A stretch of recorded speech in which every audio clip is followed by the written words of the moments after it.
Hey everyone, welcome to CLAT point and let's start आज का the Hindu news discussion. 4 दिसंबर का द हिंदू लेके हम आ चुके हैं। आज हम काफ़ी सारे इंपॉर्टेंट आर्टिकल्स हमारे एग्जाम के पर्सपेक्टिव से डिस्कस करेंगे। एक चीज़ और है, वो ये है कि बहुत बार मैं आपको द हिंदू में कुछ क्विज के क्वेश्चन पूछता हूँ या कुछ भी ऐसे आंसर्स आपको बोलने को कहता हूँ। अगर आपको वो आंसर नहीं भी आते हैं तब भी आप उसको गूगल करके कमेंट सेक्शन में लिखिए। आप देखो ऐसे इसको रियलाइज़ नहीं करोगे, बट अगर आप ये एक्टिविटी करते रहोगे ना और वो क्वेश्चन आपके एग्जाम में आएगा, आप कभी भी गलत नहीं करके आओगे, क्योंकि आपने ऑलरेडी उस पर रिसर्च करी है, सर्च करा है, आपने कहीं पे लिखा है, तो आपको वो याद रहेगा। और वैसे भी आप लोगों में current affair is a multiple choice paper, तो वो बहुत ईजी है याद रखना। तो इसीलिए जब मैं कोई क्वेश्चन पूछा करूं तो प्लीज़ उसका आंसर करने की कोशिश क्या करिए। इसके अलावा if you are preparing for CLAT 2026, CLAT 2027, AILET, NLSAT 2025, NLSAT 2026, तो आप हमारे वेबसाइट पे या हमारे ऐप पे जाके हमारे कोर्सेज को विजिट कर सकते हैं। आप हमारी टीम को कांटेक्ट कर सकते हैं, टीम का कांटेक्ट नंबर भी दिया हुआ है, एंड इन कोर्सेज में अपने आप को इनरोल कर सकते हैं।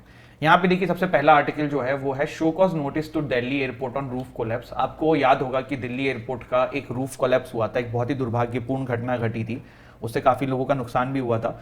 तो वहाँ पे उसी के लिए show cause notice Delhi airport को भेजा गया है। तो this is a very small news, not for your exam, but हाँ देश दुनिया में क्या हो रहा है वो आपको पता होना चाहिए। This is a very important topic. आज हमारा one of the major topic ये रहने वाला है UNFCCC COP29 बाकू। आज अगर आप एडिटोरियल पेज उठाएंगे तो 4 से 5 एडिटोरियल COP29 पे ही दिए हुए हैं। COP29 is a very important topic, तो इसको हम डिटेल में समझने की कोशिश करते हैं। देखो सबसे पहले क्या है COP29? United nation framework convention on climate change, conference of the parties 29। COP29 का बेसिकली मतलब क्या है? Conference of the parties 29। किसकी है ये? United nation framework convention on climate change की ये कॉन्फ्रेंस है। ये 29 जो है ये कहाँ पे हुई है? ये बाकू अजरबैजान में हुई है। अजरबैजान के बारे में अगर हम देखें तो उसकी कैपिटल बाकू होती है, करेंसी अजरबैजानी मनत होती है, ऑफिशियल लैंग्वेज अजरबैजानी होती है। कॉन्टिनेंट यूरोप एशिया में ये आते हैं, और यहाँ के जो प्राइम मिनिस्टर हैं इनका नाम है अली असदोव।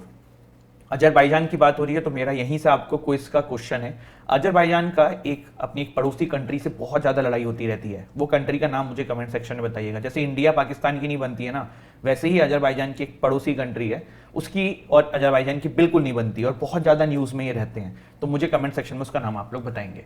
ये जो कॉन्फ्रेंस है इसमें 200 कंट्रीज़ का आसपास का पार्टिसिपेशन देखा गया है, और अब इस कॉन्फ्रेंस में क्या क्या चीज़ें निकल के आई हैं वो हम देखने की कोशिश करते हैं।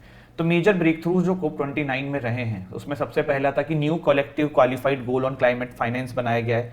अब इससे आप क्या समझ रहे हो? देखो ये टर्मिनोलॉजीज बड़ी बड़ी होती है। बेसिकली मतलब ये है कि पूरे विश्व में देखो पॉल्यूशन बढ़ रहा है, इसके इम्पैक्ट बढ़ रहे हैं, तो कैसे जो है इसको सुधारा जा सकता है, इसके लिए बाकी कंट्रीज कैसे पैसा खर्च करेंगी, बाकी कंट्रीज कैसे फंडिंग करेंगी, कितनी फंडिंग करेंगी, तो उसके ऊपर यहाँ पे बात करी गई है। जैसे कि आप देखिए तो it aims to triple climate finance for developing countries to USD 300 billion per year by 2035 from the previous goal of USD 100, with developed countries taking the lead. मतलब पहले जो था उससे इसको बढ़ा दिया गया। एग्जैक्ट अमाउंट आपको नहीं याद रखने की जरूरत है, पर बेसिक क्या इसमें चेंजेस करे गए हैं वो इंपॉर्टेंट हो जाते हैं। देखो आपको पहले मैं एक चीज बता देता हूँ, डेवलपिंग कंट्रीज कौन सी, जैसे कि इंडिया हो गया या कोई और हो गया। डेवलप कंट्रीज क्या है? USA, China. और ये जो डेवलपिंग कंट्रीज है ना, ये डेवलप कंट्रीज को क्लाइमेट चेंज के मामले में काफ़ी अड़े हाथ लेती हैं। मतलब ये कहा जाता है डेवलपिंग कंट्रीज के द्वारा, अगर इसको आप ऐसे समझें कि डेवलपिंग कंट्रीज का ये कहना है कि भैया हम उतना पैसा क्यों दें जो डेवलप कंट्रीज देती है। इसके पीछे रीजनिंग क्या है? इसके पीछे रीजनिंग है कि अगर आप भारत का एग्जाम्पल लो, भारत में डेवलपमेंट कब से शुरू हुआ? 1992 में LPG रिफॉर्म्स आए थे। उसके बाद से आप कह सकते हो कि भारत में भी इंडस्ट्रियलाइजेशन और इस तरीके की चीजें बढ़ी। तो आप कह सकते हो कि हाँ भाई वहां से हमने पॉल्यूशन एंड ऑल करना शुरू किया। आज की डेट में बहुत सारे लोग बैठे बैठे कहते हैं कि ये देखो अमेरिका कितना आगे निकल गया, भारत कितना पीछे रह गया। अरे भाई हम 1947 तक तो आज़ादी नहीं थे ना। अमेरिका को कब से आज़ादी मिली हुई है? वो तो अपने मनमानी से चीज़ें कर रहे हैं। वहाँ पे इंडस्ट्रियलाइजेशन मिशन तो 1800 के लेटर में आ गया था। तो इसीलिए ये जो डेवलपिंग कंट्रीज हैं, डेवलप कंट्रीज से ये कहती हैं कि भैया आप तो पॉल्यूशन 150-200 साल से कर रहे हो और ऊपर से कर रहे हो, हमने तो अभी करना शुरू किया है, तो आप हमको और आपको सेम मापदंड में कैसे ला सकते हो? भारत जो है वो इसके अगेंस्ट में बहुत आवाज उठाता है। हम आगे भी देखेंगे कि जो डेवलप कंट्रीज है ना, ये अपना पल्ला झाड़ने की कोशिश करती हैं कि भाई हम भी उतना ही देंगे जितना डेवलपिंग कंट्रीज देगी। लेकिन डेवलपिंग कंट्रीज का कहना होता है कि नहीं भाई आपको ज्यादा देना पड़ेगा क्योंकि आप ज्यादा पॉल्यूशन कर चुके हो एनवायरमेंट का और कर रहे हो। तो वो वाली चीज है। डिक्लेरेशन ऑन रिड्यूसिंग मीथेन एक ये भी इसमें चुना मतलब किया गया है डिक्लेरेशन। 30 कंट्रीज इसकी सिग्नेटरीज बनी है, जिसमें US, जर्मनी, UK, UAE बनी है। इन्होंने ये कहा है कि मीथेन को हम कम करेंगे। From organic waste. इंडिया ने इसका सिग्नेटरी नहीं है, बट ये एक इसमें डिक्लेरेशन हुआ है, तो ये आपको पता होना चाहिए। फिर ये भी बोला गया है कि indigenous people and local communities का काफी यूज किया जाएगा क्लाइमेट चेंज को एड्रेस करने के लिए। एक इंपॉर्टेंट टॉपिक यहाँ पे डिस्कस किया गया है, वो है जेंडर इन क्लाइमेट चेंज, मतलब महिलाओं का पार्टिसिपेशन भी बढ़ाना होगा। देखो ऐसा नहीं है कि महिलाओं का पार्टिसिपेशन नहीं है, महिलाओं का बहुत पार्टिसिपेशन है। एग्रीकल्चर में आप ले लो, महिलाएं बहुत काम करती हैं, हाउस होल्ड एक्टिविटीज में महिलाएं बहुत काम करती हैं, लेकिन उनको उस लेवल पे इंक्लूड नहीं किया जाता है हमारे देश के लोगों के द्वारा या वर्ल्ड के लोगों के द्वारा। तो यहाँ पे वही कहा जा रहा है कि महिलाओं को भी इसमें इंक्लूड करने की जरूरत है। अब अगला कोप जो होना है वो 30 होना है, वो बेलम ब्राजील के अंदर होगा। तो ये अभी तो बेसिक इसके बारे में था। एक और चीज यहाँ पे हुई है, वो हुई है Baku Harmoniya climate initiative for farmers. तो कोप 29 की प्रेसिडेंसी जो हुई है, कोप 29 में ये डिसाइड किया गया है, एक पार्टनरशिप करी गई है फूड एंड एग्रीकल्चर ऑर्गेनाइजेशन के साथ, जिसने मिलके Baku Harmoniya climate initiative for farmers करके लॉन्च किया है। तो ये चीज है। अब भारत का स्कोप 29 पे क्या कहना है वो देख लेते हैं। सबसे पहले भारत ने इस डील को अपोज किया है। भारत ने कहा है कि ये USD 300 बिलियन का जो प्लेज लिया गया है ये इनसफिशिएंट है, इसको और बढ़ाना चाहिए। इसके अलावा भारत ने ये भी कहा है कि डेवलप्ड कंट्रीज जो हैं वो अपना पल्ला झाड़ रहे हैं, वो ना करें, उनको ज़्यादा पैसा देना होगा डेवलपिंग कंट्री से, उन्हें और ज़्यादा इसमें जो अभी भी वो देखो ऐसा नहीं डेवलप कंट्री ज़्यादा नहीं दे रहे हैं, दे आर गिविंग, पर भारत का ही कहना है कि नहीं आपको और देना चाहिए। साथ ही साथ सॉलिडिटी विद वनरेबल नेशन, जैसे जो लीस्ट डेवलप कंट्रीज हैं, स्मॉल आइलैंड डेवलपिंग स्टेट्स हैं, इनके ऊपर भी जिम्मेदारी दे दी गई है कि आप भी भैया इतना इतना पैसा दें। लेकिन इनका ये कहना है जो ये बिल्कुल जो आप सोचो जो डेवलपिंग कंट्रीज में भी नहीं है, जो और पीछे हैं, जहां पे भाई खाने पीने के पैसे नहीं है, वहां इंडस्ट्रियलाइजेशन कैसे होगा, पर आप उनसे भी पैसा मांग रहे हो क्लाइमेट चेंज का, तो ये गलत है ना। देखो ये कैसे गलत है, आप इसको ऐसे समझ लो यार कि एक कंट्री है जिसका नाम है US और एक कंट्री है जिसका नाम है वाई कंट्री के पास कुछ पैसा ही नहीं है, वहां पे लोग खाने पीने के पैसे नहीं है, वहां पे इंडस्ट्रियलाइजेशन तो दूर की बात है। अब एक्स कंट्री पर डे भाई कार्बन इमिशन कर रहा है पता नहीं कितना सारा, वाई कंट्री में तो कुछ भी नहीं हो रहा ना, USA में तो भाई कितना इंडस्ट्रियलाइजेशन है, तो वाई कंट्री तो कुछ पॉल्यूशन ही नहीं कर रहा, तो आप उससे क्या एक्सपेक्टेशन रख रहे हो। और एक्स की वजह से जो USA है उसके वजह से वाई कंट्री के लोग भी तो एनवायरमेंट में सफर कर रहे हैं।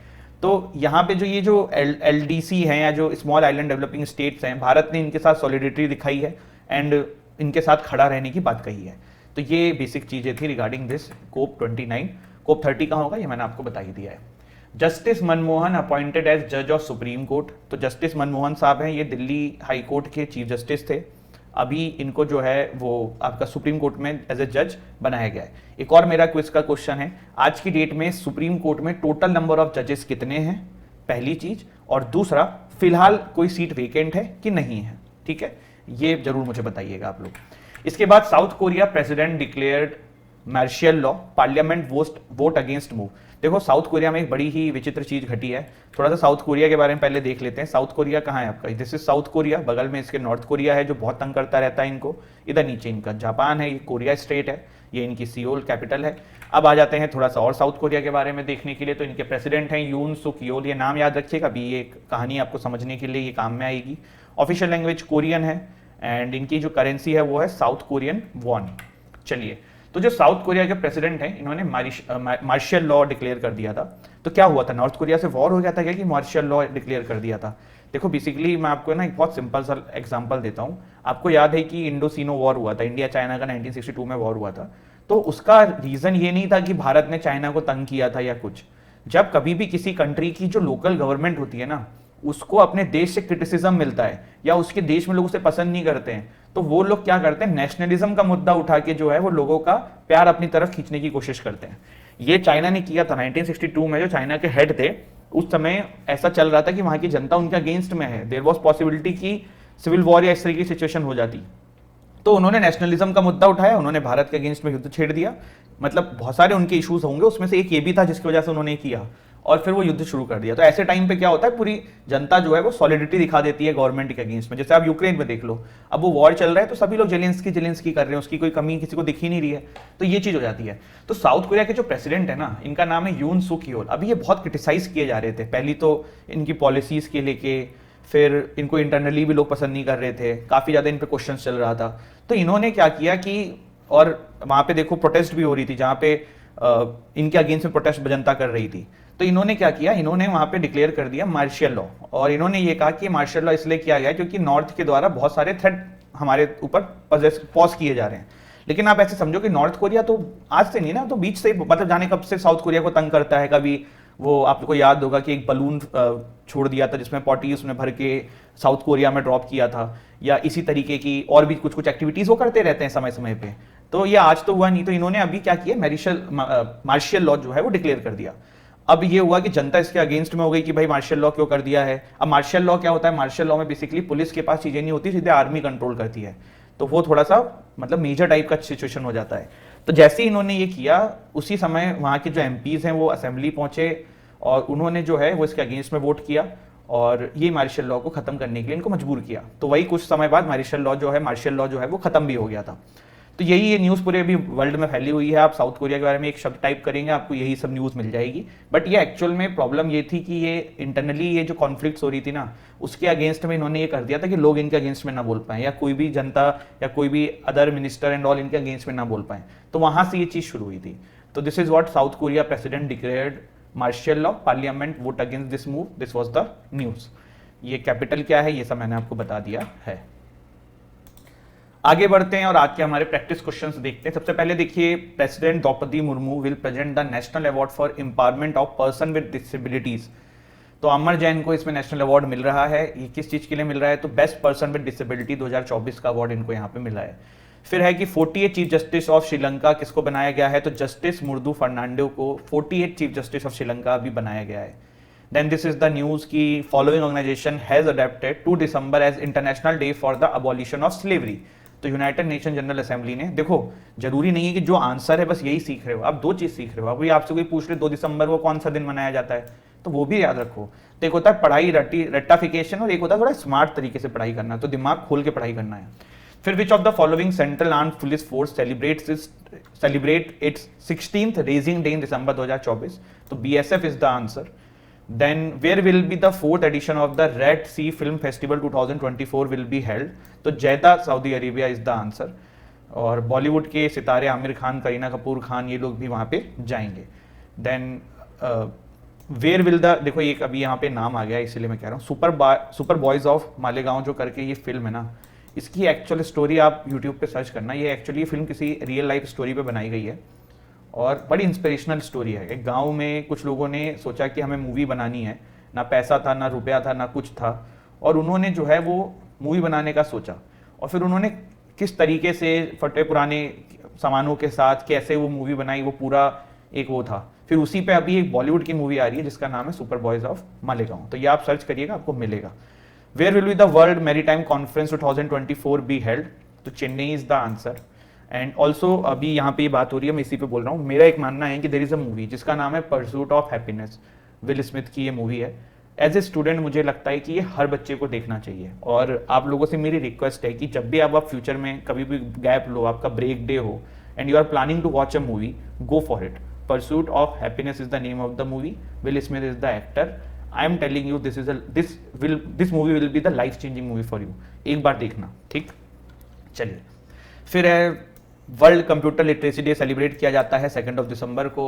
वर्ल्ड डिसेबिलिटी डे सेलिब्रेट किया जाता है 3 दिसंबर को। कुछ वन लाइनर्स देख लेते हैं, तो जैसे ये ऊपर था वही चीज़ यहाँ पे लिखी हुई है, there is nothing new in here. MCQ से ऊपर जो है थोड़े पैराग्राफ टाइप के जो क्वेश्चंस होते हैं वो हम मुझे लगता है रह गए हैं, ये बिल्कुल थोड़ा मैंने पहले से ही कर दिया था। विक्रांत मैसी ने रिटायर करने को कहा है, acting set the age of 37। अब इसमें 2 तरीके की चीज़ें बताई जा रही हैं। एक तो ये बताई जा रही है कि ये पब्लिसिटी स्टंट भी हो सकता है, बट जिस तरीके के विक्रांत मैसी एक इंसान है, आई डोंट थिंक कि वो होगा। तो ये रिटायर तो क्या होगा, ब्रेक लेने की सोच रहे होंगे एक्टिंग से, तो वो इन्होंने डिसाइड किया। लेकिन this is a very big thing, क्योंकि अभी अपने एक्टिंग करियर के पीक पे हैं और इस समय इस तरीके का डिसीजन लेना इज अ वेरी मतलब शॉकिंग थिंग, तो वो इन्होंने यहाँ पे लिया है। Murdu Fernando becomes the 2nd female chief justice of Sri Lanka. First joint table top exercise SINBEX between India and Cambodia begins. तो अब ऐसे भी क्वेश्चन आ सकता है कि इंडिया कैम्बोडिया के बीच में कोई एक्सरसाइज थी, उसका नाम क्या है, तो पता होना चाहिए। Donald Trump nominates Indian origin Kash Patel I think is नाम, एफबीआई डायरेक्टर की तरह। SBI launches nationwide campaign to reactivate dormant account. Dormant account मतलब होता है जो अकाउंट बंद हो जाते हैं जब आप काफी समय तक उसको यूज नहीं करते हो।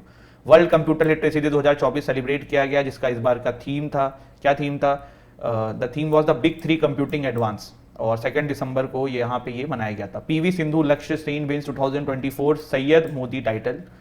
वर्ल्ड डिसेबिलिटी डे और international day of person with disability 2024 दिसंबर 3 को मार्क किया गया। देखो पहले जो पेपर पैटर्न होता था, चाहे वो क्लैट का हो, इलेट का हो या अदर लॉ एंट्रेंस टेस्ट का हो, एनएलसेट का हो, ऑल्दो एनएलसेट तो हमेशा से पैसेज बेस्ड आया है, तो बेसिकली वो होता क्या था, उसमें वन लाइनर में ये बहुत क्वेश्चंस आते थे कि थीम क्या है, डेट क्या है, लेकिन अब थीम के क्वेश्चंस बहुत कम हो गए हैं। तो कम ऐसा नहीं कि पढ़ना नहीं है, लेकिन जो बहुत इंपॉर्टेंट टाइप का कोई इवेंट हो उसका आप पढ़ो, जैसे कि वुमेंस डे या इस तरीके की चीजें।